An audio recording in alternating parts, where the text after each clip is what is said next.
Open Media.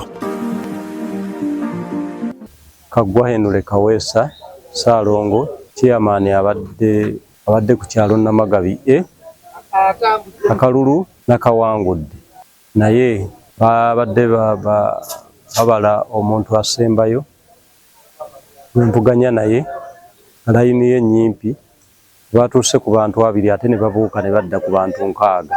Ekintu agenti wange kyeyaganye namugadda ye mabega returning officer yadduse buddusi misinde ng'ayingira mu motoka.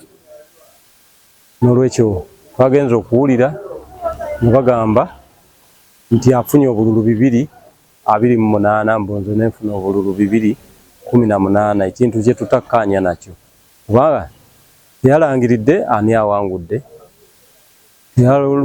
yadduse buddusi ng'obululu tebunaggwa. Ekintu kye tuwakanya kati tuli wano ewala DC okwekubira enduulu akalulu kaddibwemu oba nnangirirwe ku bwa ssentebe. Twawulidde nti abantu bano bakola olukiiko abawaggulu nga tebatwagaliza kukulembera. Tetumanyi kiva ku ki naye ng'abakulu abali mu bifo ebyawaggulu be balwanyisizza ffe abali mu bifo ebya wansi olw'obutakkaanya obwaliwo mu kulonda chairman wa PDM. Bo gwe bali tebaagala baali balina gwe baali baagala okuyisizaamu ebintu byabwe naye ne tubalemesa n'olwekyo be baataddewo embeera eno.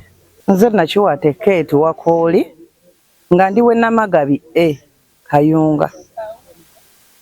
Ndi wano olw'obutali bumativu bwange obwakoleddwa eggulo nga tuli mu kulonda obwa chairman we LC1.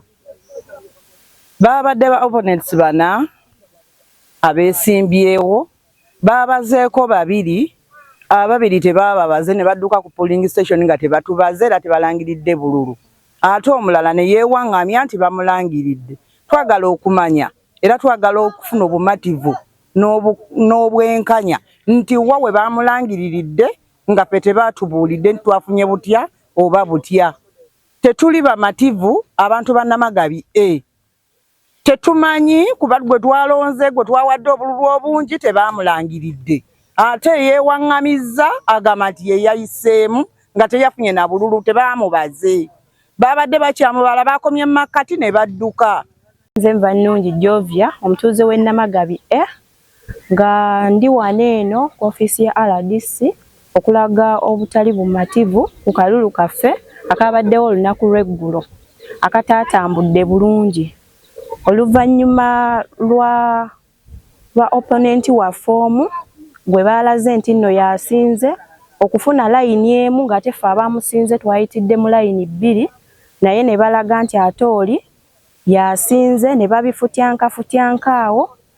Tulaga obutali bumativu nti abantu be twandirowoozezza nti be balina ottereeza akalulu ate be balaga nga abaakafutyanse ne bakoonoona ng'emu ku mmotoka zaabwe mmotoka y'omwami Muwongo oyo chairman LC5 Kayunga District nga ye yaddusizaawo abantu abo abayonoonya akalulu kaffe. Kye twagala akalulu kaffe katereeza balage sayidi entuufu eyawangudde okusinga okuwa sayidi enfu kuba akalulu kabadde ka mugongo nga keeraga kokka. Amanya nze Awunjo Anet Mubiira na Wankonge omuluka Kafumba egombolola Kayonza. Olwajja okulondesa tekwatambulidde bulungi ku sayidi yange. Bwe twatuuse ne batusomesa ebyokulonda ne batandika okusoma amanya. Bwe basoma amanya sayidi ya candidate munange Wafula Francis tebyatambulidde bulungi kubanga mulimu basomye ng'erinnya ly'omukazi ng'omusajja n'agenda. Awo wenyine ate ne baba abaana balaba agenze nga tebabasomye. Abange olwayogeddeko bano basobola okusala ne balumba abange ne batandika okulwana. Era bwe bakoseddwa n'engenda ku poliisi amangu ago ne balangirira nti oli yalidde akabiri.